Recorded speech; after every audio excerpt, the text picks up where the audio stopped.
You're listening to The Edge of Reckoning. I'm Sue. And I'm Neil. And this is a podcast about navigating life's turning points with awareness, honesty, and heart. We're two Gen X friends exploring what it means to meet change with open eyes and an open mind. Thanks for being here. Let's begin. Welcome back to The Edge of Reckoning. If you've been with us through the last few episodes, you know we've been tracing the arc of what it means to be face-deep, personal change. Those moments in life when what was no longer works. It's what's next that's unclear. That's true. And we started this by exploring how we live on autopilot, how our beliefs, our habits, our unconscious stories really shape the way we move through the world. And then we talked a little bit about what happens when that world cracks open and when something disrupts the pattern and forces us to see things differently. So whether it's a diagnosis, a divorce, a loss, or just a sudden shift in perspective, these moments pull us out of the familiar and into something we didn't choose. So in the last episode, we called that the rupture. That moment when the ground shifts and the story you've been telling yourself just doesn't hold anymore. It's often painful, disorienting, and deeply personal. So that brings us here to what comes next. So in today's episode, we're going to talk about that strange, unsettling space that's between our two identities. And of course, this isn't really conscious, but the space exists.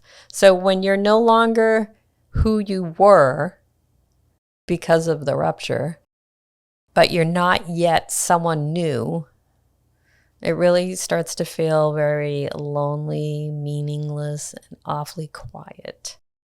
But that's also the space where the transformation begins. And I heard this thing this morning about tracking the monarch butterflies, and they were talking about that cocoon. So this is like a phase. It's like the cocooning phase. We're kind of calling it unfamiliar ground because we really don't know what's next. You've just gone through this incredibly painful moment. You've been in all this chaos, and now we're living in this little cocoon while we're trying to start to live with the new reality. And while it might feel like you're kind of stuck and lost at this moment, you might actually be standing at the threshold of something completely new. One of the hardest parts of this phase is the sense that we've lost who we were, that old identity. And that a lot of times is tied to your work. It's tied to your relationships. It's tied to your health or just the way you saw yourself. And that all begins to unravel. And without it, there's often this unsettling question. If I'm not that anymore, who am I now? Man, I went through that in a big way when my hearing loss happened. Most of us aren't really taught how to sit with that question. I think we're conditioned to kind of bounce back and fix it as fast as possible and find that next version of ourselves. But real change, I don't think really works that way. When you kind of lose your footing, sometimes the only honest thing you can do is just to pause and just feel it and kind of grieve and let it happen and kind of be in that cocoon. Yeah, exactly. And grief isn't always just about death. It's about losing your identity, broken dreams, unexpected detours. And it's in this space, there's often clinging, this deep resistance you're feeling of letting go of the old story. As we move forward in this podcast, we're going to talk a little bit about what it means to navigate this in-between space of how the ego kind of shows up and how we tend to confuse pain with suffering. And we need to understand the difference between the two and what it might actually look like to kind of loosen our grip on what we thought we were just a little bit so that we can move forward. In my case, I strongly remember knowing that music making was now compromised in my life, and if I could no longer be a conductor and a player and educator, I couldn't tolerate loud sound. So what was I going to do with my life? My identity just was like thrown out the window because as a musician, I always judged my self-worth by how well I played or how challenging a passage was that I might have um, let rip through my horn. Um, but I really was struck with the question of why is my identity so tied to this moment of reckoning? Why is that being so challenged at that moment? So I guess it ties back to how we are thought to believe our identity, what our identity is actually, right? And how Where it comes yeah, and from. it directly ties to your ego. So replacing ego with identity, I think you can kind of start to see the threat of it a little more. So at what point do you feel like you took on that identity? Probably early on, right? To be a musician. Oh yeah, it's been my entire life since I was a little kid. I started plunking on the piano and it just expanded and expanded and expanded. Go to college, you study it, you teach it, you play it, you perform it. The identity was essentially in everything I did. My ego was tied to it as well because if I had a good gig, I was on top of the world and I was an amazing human being. If I had a bad gig, I was a complete loser. Um, Totally not a great way to live your life, but I think it's human nature that it kind of functions that way. To let go of that part of who I am, I'm still kind of in leaving the cocoon a little bit right now in my journey, trying to figure out like what's next. Who am I supposed to become? I wrote a song about this, which maybe we'll talk about someday, but I remember a line somewhere. It was like, I thought I was the sound, the tone, in this role. And I realized through all of this that I'm something much deeper, which I think is getting tied to how I see my soul, basically. And the soul is truly where I'm at, I believe, not the things that I do. And that's a really hard thing to grasp. So people say to me, like, you're still a musician. Yeah, I'm still a musician. I just can't be a musician. I've lost that identity. Am I gaining a new one? Do I want a new one? How much is that going to alter the choices I make moving forward? I was listening to this gentleman talk about injury today, which really fascinated me because he was talking about how when you injure part of your body, like your knee, you suddenly become incredibly like aware of how important your knee was to begin with. There's like a new form of appreciation and gratitude. And I think I saw a little bit of that in the music. I could see the music as being even more beautiful than it was before because I could no longer touch it. It was strange. My relationship with it was different. But he also goes to the fact, like, say you're an athlete and your knee goes bad. Now you're an athlete that with a bum knee. The identity of that athlete has changed completely. And hopefully the knee will get better and they'll be able to go back to being an athlete. But most of the time, these injuries that happen in our lives actually change us. And they can open up moments of reckoning, but also hopefully moments of truth that allow us to reinvent ourselves. That's interesting, the whole injury thing. I remember after like being 3 months on my back and then finally being able to be fine and get in my car and drive to the post office, I was so thankful that I could get in my car. And people just do it every day without even thinking. But for me, that was a huge goal. It was enormous. And it really drove me to just try to do some simple things, but to find great pleasure in it. It's hard to do when you've just come out of that moment of reckoning. Now you're in the cocooning thing. This is back to the whole concept of like cliches and having these little anecdotes that supposedly get you through it. It's really hard to hear those sometimes, but in that cocooning phase, it's an incredible challenge to suddenly say, wow, I'm grateful that I can't hear anymore. I'm so grateful that there's this noise that's ringing in my ear constantly. All right, that does sound You see what I'm great. saying? It's like, Yeah, no, I totally understand. but, Like I hated that too. Yeah. but at the same time, when you start to get out of the cocooning phase and these new things start to appear in your life that you'd never seen before, there's something, I think, miraculous about that. If you can truly change the way you see things and how you look at things. And that all comes down to awareness and understanding how your mind and your emotions are having a party to decide how you're going to live your life. The mental impact of losing our core identity can be absolutely profound. Your core identity can come from your job, your relationships with people, a talent that you might have, your health, the things you do in your community, whatever it might be.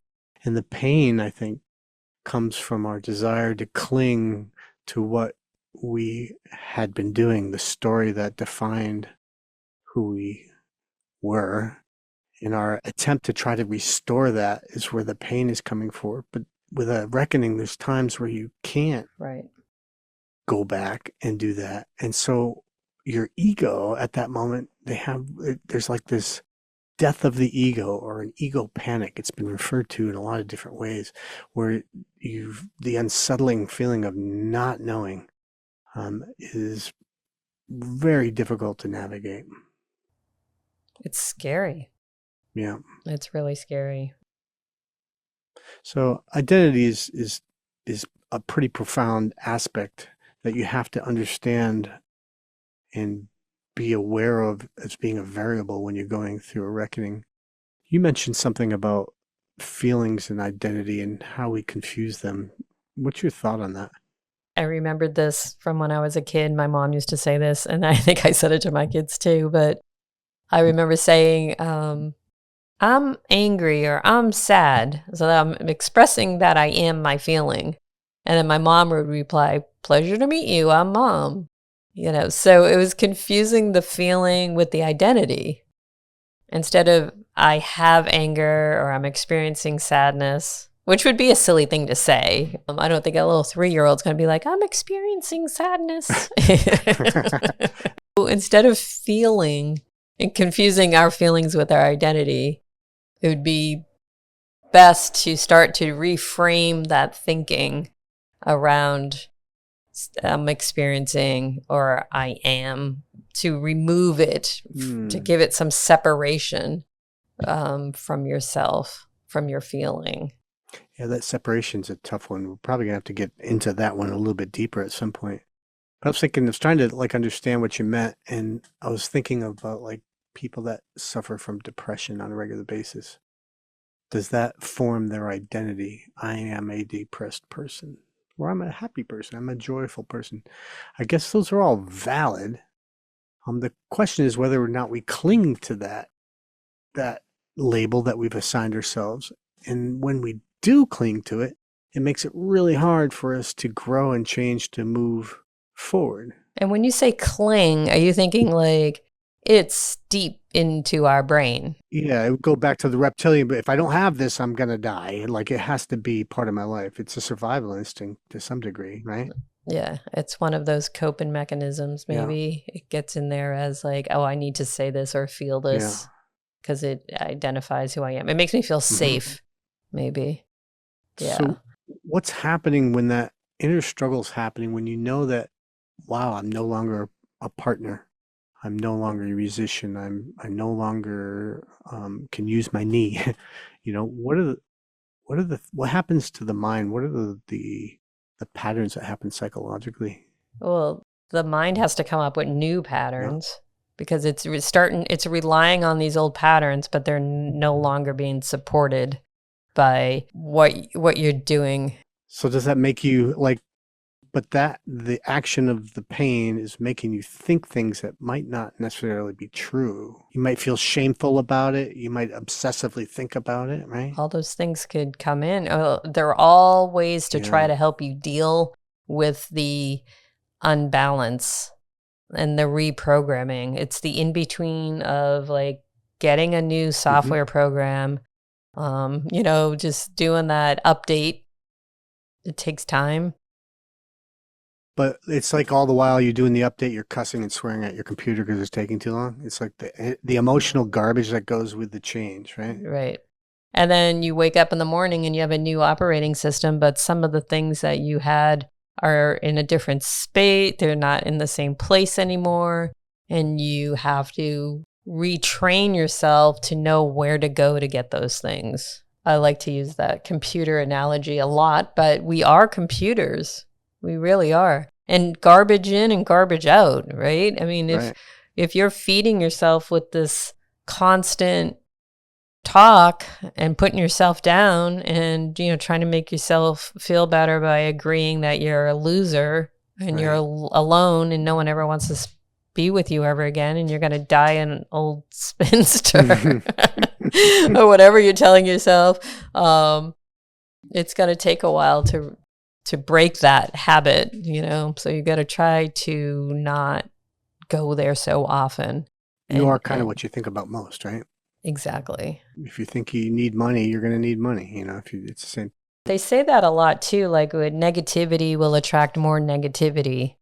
There's a lot of work on frequencies around all of this stuff. That's very interesting to me. Like I found energies, like an energy that you emit. I think there's a lot of value to that. I think so too. And I think that sound frequencies are helpful for you in your situation as well. Like you said, when you were at the ocean, that sound vibration and frequency was grounding to you, or I think that's the word you used. But it tuned out my tinnitus. Yeah. And it tunes out other things. Like a lot of times we don't even know what we need tuned out or what we need tuned in. And I like to use that analogy. And I know I'm kind of going off track a little bit here, but of sound waves. They're going through us all the time. And if you turn your radio on, I don't know if anyone even owns a radio anymore, but maybe in your car, there's sounds there, right? And if you put on the right frequency, they're called actual frequencies, you're going to get a different sound. And if you shut your radio off, does the sound just go away? No, you're just not tuned to that frequency. So there's sound you can catch all over the place. And our bodies are antennas. We're getting all of this. Yeah. It's going through us. So if you can change the frequency as to how you receive and give out information, you can work on that to have a more positive outlook. I think you can tell when you're around somebody that's inherently positive. You kind of just feel it. Why are there some people that you like to be around and others that you don't? It's because the frequency, the energy that they're putting out can kind of match or is in harmony with your own. Exactly. Right? That chi, that energy, they call that. And it's interesting, like if you ever studied feng shui, it's the energy and the way things are set up in a room. So sometimes you can walk into a store and be like, oh, I like the vibe in here.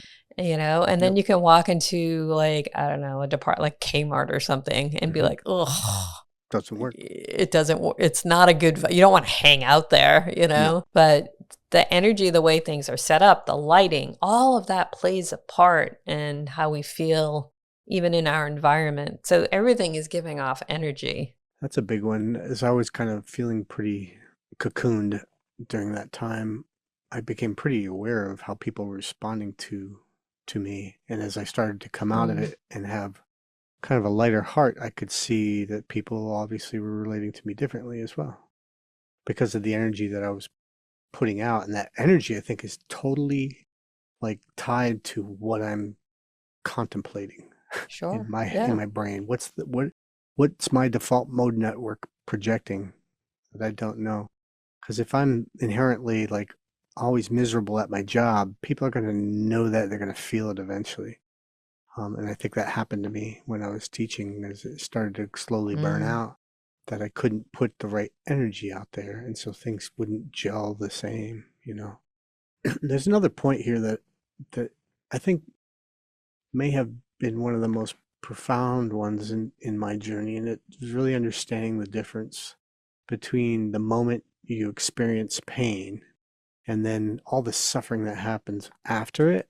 And understanding that suffering was, in my case, was coming back from the replaying of events that were unpleasant, replaying them over and over and over, telling them to people, sharing things that I have gone through that were kind of in kind of a dark place. And that if other people would start talking about dark stuff, I would find myself intrigued by that energy and want to share and wallow more in the darkness. Mm-hmm. And that when I truly understood that the suffering that I was going through in my reckoning was pretty much all self-imposed, because my hearing loss is, for example, it's irritating as all get out. But it's done. It's like it happened. It's it's there. So be it. My suffering is going to come by like retelling the story to everybody I see about how miserable I am, about how I can't make music anymore, poor me, blah, blah, blah, blah, blah. Mm. And I just keep becoming the story of the musician that can no longer hear well. And so the pain really was like the raw event that I went through when I first discovered all this. It's not really the physical Right. pain, it's more like the emotional pain. And that the suffering for me was whether or not I was going to sit there and keep thinking, poor me, poor me. I've lost all these things. I've lost this. I've lost that. But what if I change the way I think about things and see things instead of seeing it as loss, seeing I'm going to cocoon right now and I'm going to wait as I let these emotions kind of germinate and eventually pass through me, that I will discover some new identity once I can get through this void. It just takes time. It's a evolution. There's so many things that have to happen, like we explained. Yeah. But there's the awareness of, for you, you're probably a little more evolved. Having that awareness and having the understanding that you don't want to stay there. Well, you got to move out of it. But that's a shift, I think, because when you go through your crap, you're going to sit there and dwell on your crap, and you're going to keep replaying it over and over Of course. until you get a version that totally aligns with your perspective. And that ultimately, that memory that you have of that event that may have been so bad, it's just a memory, and you've already altered it because it's no longer what's happening in the present. This is just your memory of it. I recently had an experience of something that was really bad in my childhood, and I let that bad thing happen, and it followed me through my entire life. And it was such a short little event, and I realized that in reality, it wasn't really a bad event. I just carried that moment with me forever and defined everything that I saw to fit my story so that I could say, yeah, this is why, because of this thing that happened to me. Yeah. And you fed it and you gave it energy and you took Nourished care of it it. and you Yep, watered this it is who and I am. nourished. This is the Yeah. thing that happened to me, poor me. Yeah, we tend to do that though. I think that's part of being secure and safe and taking care of ourselves. Yeah. At first. But yeah, when it sets roots in pretty deep, it comes to a point where you need to just cut it down. And only you can do that. Only you can do that. So a lot of times in like PTSD work, going back to heal that trauma through like somatic healing. I don't know if you've ever heard of EMDR, but it's going back pretty deep, and there's a series of lights or sounds or tapping that helps you get to that point where you can heal yourself. And then it's done. It's not like spending hours and days and on the couches and years of replaying it. It's done. It's healed. It's over. And it's kind of just coming to terms with it, like you say. It's a simple process when you break it down into simple steps. But if you don't do that, it can just stay with you forever and ever and ever and ever. When you went through your separation, did you like spend a lot of time trying to figure out why? Did you have any like blame game going on? No, because I understood it, and maybe he was just using this as his out. Well, he knew that I've always said I would never get in his way if he wanted to start a family. Mm-hmm. So that's he repeated my words back to me. Said, I really want to start a family. Right. And I know that I can't do that with you.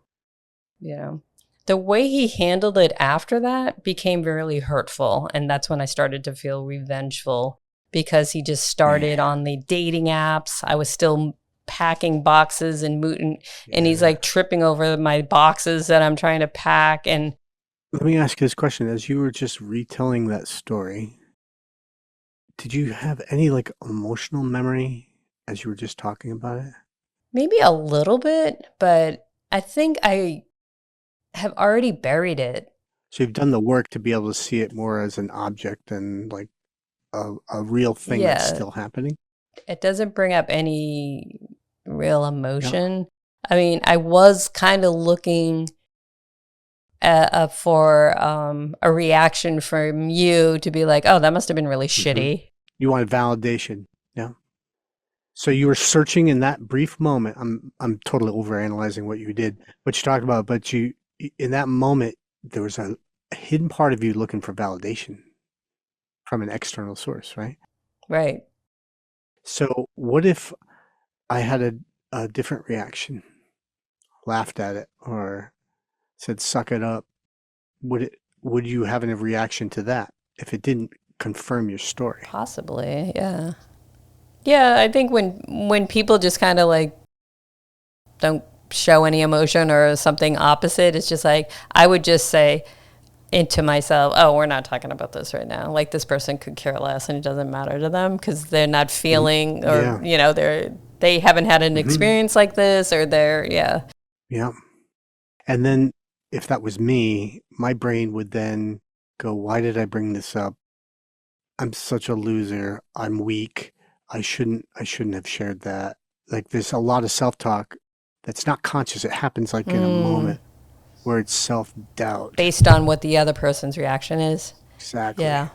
I had a really hard time with this point when I was in the thick of it because I wanted empathy from anybody. And even if they gave it, I didn't believe it and it sounded cliche. Mm, yeah. Like I just like nothing was going to match the level of discomfort that I was enjoying or not enjoying. You know what I mean? Yeah. You get so into it, and whether if somebody says, get over yourself, you could still play. I'd start to get angry. I'd have an emotional reaction to it if I didn't hear the response that I was hoping to Right. hear. It makes me think about when I talk to people that are going through tough times, like what is it that they really need? And What is what it? if you ask them that? Like, what do you need from me right now? I don't even know if they'd be able to tell you. Because I don't think when people are in it, if they're the beginning of the reckoning or in the cocooning phase, I don't think it's really hard to know what you need. Sometimes It it's just a really is. hug, though, Sometimes it's that. For me, I just wanted Yeah. a hug. So I went and got a massage. I just needed like human That works. touch. It was interesting. I'm trying to break that down in my brain. Just thinking like, I think what you were looking for is human connection, because human connection gets down to that reptilian brain. Because then you're like, okay, I went through this really crappy thing, but this person is still holding on to me, so I'm going to be all right. It's got to be it. Hmm. Because it's connection, because connecting to another human being. It's really hard to do this alone. Right. Really hard. But one of the things I read about cocooning was like, it's important to find solitude during the cocooning process in order to not be stuck as you're trying to discover new things. If I discover this little nugget that allows me to work through my stuff and I share it with you, I'm I'm stuck in time with your perception of where I'm at in my moment of reckoning. I can go evolve for the next 2 days. I don't talk to you. I come back. Am I still where I was then? No, but in your mind, you will still be seeing me as being in that Right. mental state. So I think like in the cocooning, come up with a story that has a positive spin to it if you can. So when you run into someone like I did last week, I hadn't seen since the breakup and they didn't know about it and I was like, "Oh, we're no longer together." And then they wanted to dive in. Sure. But it's good to have one or two sentences ready for that situation. That's a really good point. That's a good point. I think it's talking on a much more macro level, like a larger scale. Like the event Yeah. was, yeah, I'm separated and I've had to do this life change and I'm finding some really cool things and making some really great friends as a result of it. So you're spinning it. Yeah. Whereas if you said you get into the details of like the dating app and stuff like that, Right. that's gonna be a different conversation and a harder conversation. And you can't really have that with the average Joe either. People that you don't know as well. They don't want all the detail. And something else you said reminded me, like, so when you're in this cocoon, you're kind of getting Yeah. a new Mm-hmm. rebirth. Sure. So during that time, I had this analogy of like getting a clean slate. So if you're telling your story and you have your slate, it's empty, and then someone starts writing on it, Mm-hmm. you then have to clean Yeah. off the slate again. And if you start writing your story on that slate and it's not going the way Mm-hmm. you can clean it off again. So that's what I think during this cocoon period is cleaning off that slate and taking that time to be really wise to what it is you want to put on that slate. But know that it has an eraser so you can rewrite it any way you want. That's a good one. I like that. Because if somebody keeps saying this is who you are, they're writing on your slate saying you are blanky blank, you're a trumpet player, whatever identity they put on there. But you're saying you can, these moments of cocooning is basically you're cleaning that off. There's a kind of a struggle that happens when you don't know what's next. And in this particular phase, it feels kind of like limbo in a way. You're like in between the world. There was a word that I came across today that I'd never heard before. It's called liminal space. Liminal space. Liminal, like subliminal, but liminal. And I had to actually look it up because I'm not that smart.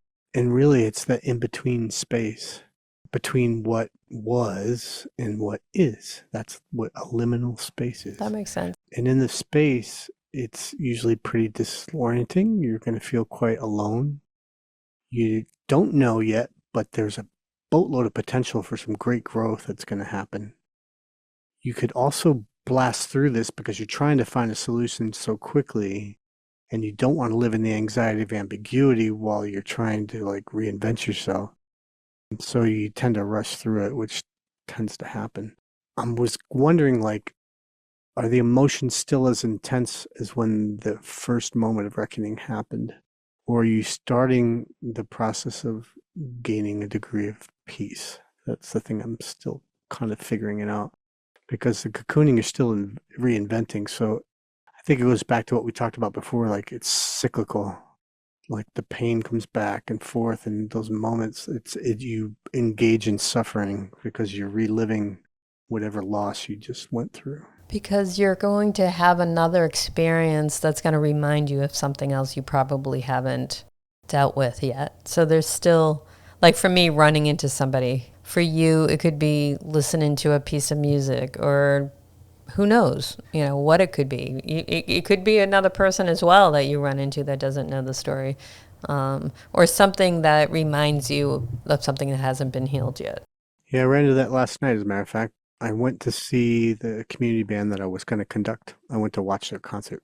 I could have done it so much better. No, they were fine. They actually played very well, but I ran into a couple people that I knew there, and we were talking, and one of them's like, "Oh, you're going to play the Shostakovich with Sage Symphony this summer? Are you going to do it?" And I'm like, "Dude, I kind of," he knew I blew out my ear, but he didn't really understand that it's kind of a permanent thing right now. Right now it's permanent. Figure that. But I remember needing that short statement. I needed something to pull out of my pocket to say, "Hey, no, I'm working on it, and I'm trying to find solutions, and maybe I'll be able to play someday. I don't know." Because I needed to move out of that conversation because it's going into like some what would be called triggers, I guess, maybe Yeah, moments that could exactly. touch points emotionally. Because I had a reaction like, "Damn, I'd love to play that piece. Damn, I would like to be playing with all these people, but it ain't happening, and I'm not going to start crying right here because it's sad. It's sad as sad, but I don't have to judge it." So, having a good comeback in those moments can really, really, really help. I think it takes a little time to kind of work out Yeah. what you want to have planned, pre-planned, but have a couple of them. Yeah. Those are like coping skills while you're cocooning, I guess would be the answer for that, right? But the key here is like if you can stay in this kind of moment, this liminal space, I think really that's where you can just like experience the feeling of grief, let it pass through you. You can gain some insights. You just can just be for a little bit. And you don't have to fix anything. That process will take care of itself. But Hmm.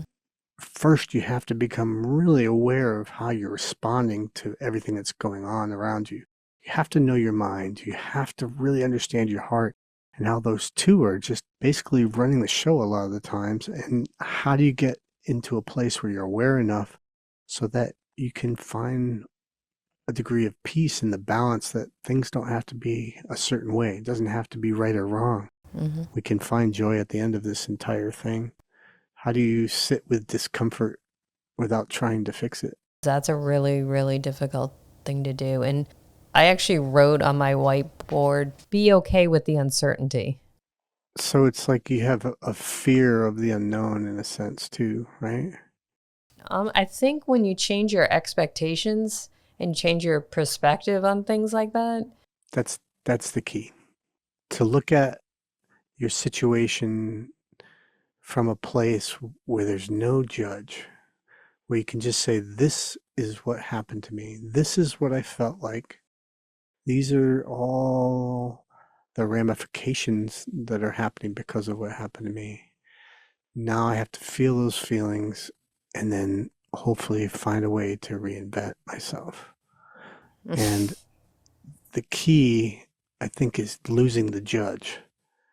That things don't have to be good or bad. They just don't.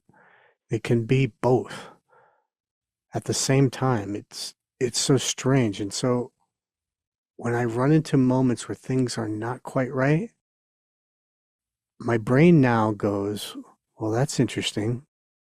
I wonder what might happen after this. Could something good come out of this? You never frickin' know, Right. but you need to have the patience to find out, right? And my theory is that if you can learn how to live a life that's in the middle, equanimity, straight down the middle, you're going to start to find answers. And I believe we're going to probably dive into some of that in a future episode, correct? Yeah. Yeah, you're going to have to notice that there's another way to Right. see something, right? And how do you go ahead and respond Hmm. differently to it? So you do have to have that Yeah. inner awareness. Yeah. So next episode should be interesting because we're going to kind of break down what equanimity really means. And so I hope they'll come back and check out our next episode.